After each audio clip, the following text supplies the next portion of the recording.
भारताबाहेर जाऊन आरक्षणावरच भाष्य केलं आहे. कसं पाहता या वक्तव्याकडे? खरं राहुल गांधी आणि त्यांच्या काँग्रेस पक्षाचा आरक्षणच्या संदर्भातला खरा चेहरा आता उघड झालेला आहे. एका प्रकारे आरक्षणाच्या संबंधी त्यांनी मांडलेली भूमिका ही भारतीय आपल्या राज्यघटनेचे शिल्पकार भारतरत्न डॉक्टर बाबासाहेब आंबेडकर यांचा त्यांनी अवमानच केलेला आहे. खरं तर या बाबतीमध्ये लोकसभेच्या निवडणुकीत हाच एक खोटा नॅरेटिव्ह काँग्रेस पक्षानं लोकांसमोर सेट केला होता. संविधान बदलणार, घटना बदलणार. आज घटना बदलण्याची भाषा कोण करते? दुर्दैव असं की राहुल गांधीला देशामध्ये हे शहाणपण सुचत नाही. ते परदेशात गेले की त्यांना मला वाटतं आपाप ते आकलन होतं एखाद्या विषयाचं. मला वाटतं विदेशाचा वातावरणाचा परिणाम त्यांच्यावर होतो आणि त्यांनी मग असे बेताल वक्तव्य करायला ते सुरुवात करतात.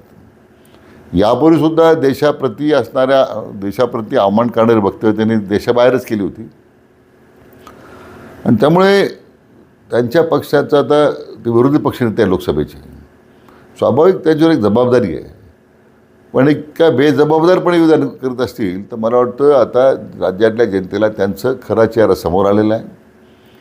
कारण घटनेच्याबद्दल त्यांनी कधीच भूमिका त्यांची कधीच संदिग्ध होती. मागे प्रधानमंत्री माननीय मनमोहन सिंग यांच्या समोर त्यांनी काय जो कागद फाडला होता घटनेसंदर्भातला तो अजून लोकांच्या स्मरणात आहे. खरं म्हणजे भारतरत्न डॉक्टर बाबासाहेब आंबेडकरांच्या नेहमीच विरोधात काँग्रेसची भूमिका राहिली.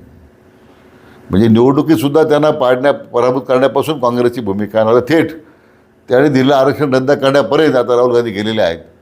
त्यांचा आम्ही तीव्र शब्दात निषेध करतो आणि कोणत्याही परिस्थितीमध्ये आरक्षण रद्द होणार नाही. आम्ही घटना बदलू देणार नाही. सर, दुसरीकडे पाहिलं तर काही सर्वे सध्या मध्यंतरी आता समोर आलेत की त्यात भाजप हा एक नंबरचा पक्ष राहील, मात्र त्यांच्या जागा कमी होतील असं एक सर्वेक्षणात दिसून येते. काय वाटते, काय दुरुस्ती करणं गरजेचं आहे? मला वाटतं या लोकसभेच्या खोट्या नॅरेटिव्हवर काही वातावरण तयार करण्याचा प्रयत्न झाला, त्यातून हे सर्वे येत आहेत. पण मला वाटतं आता लोकांना अशा हे जे प्रकार समोर येत आहेत, विरोधकांचा चेहरा आता लोकांसमोर येतो आहे, हे राज्याच्या विकासाच्या विरोधात आहेत. आज लाडक्या बहीण योजना असेल, शेतकऱ्याला वीज बिल माफ करण्याचा आम्ही केलेला निर्णय असेल, मुख्यमंत्री युवक प्रशिक्षण योजना असेल, उजाला गॅस योजना असेल, थेट सामान्य लोकांना आता त्यांना मुख्य प्रवाहामध्ये आणण्याचा प्रयत्न सरकार आता करतं आहे. मला वाटतं याचा परिणाम अजून एखाद्या महिन्यात वेळ लागेल दिसायला, परंतु या सगळ्या योजनेचा परिणाम मी आपल्या खात्रीपूर्वक सांगतो, महायुतीचं सरकार मोठ्या मताधिक्यानं पुन्हा राज्यामध्ये सत्तेवर येईल, त्यात काही शंका असण्याचं कारण नाही. जागा वाटपाच्या तिढ्यावरून अनेक प्रश्न सध्या समोर येतात. त्यातून मैत्रीपूर्ण लढती काही मतदारसंघात व्हाव्यात अशी सुद्धा काही कार्यकर्त्यांची किंवा काही पदाधिकाऱ्यांची इच्छा आहे. महायुतीत असा काही प्रकार होईल? असं की केंद्रीय नेतृत्वानं ते स्पष्ट सांगितलेलं आहे, या निवडणुका महायुती म्हणूनच लढणार नाहीत आपण. त्यामुळे अशा ज्या काही वावड्या येतात मैत्रीपूर्ण लढतीच्या वगैरे, यात काही तथ्य नाही आहे.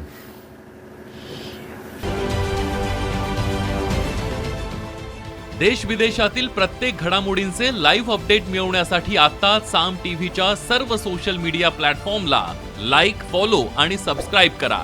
तसंच सर्व नोटिफिकेशनसाठी बेल आयकॉन प्रेस करायला विसरू नका.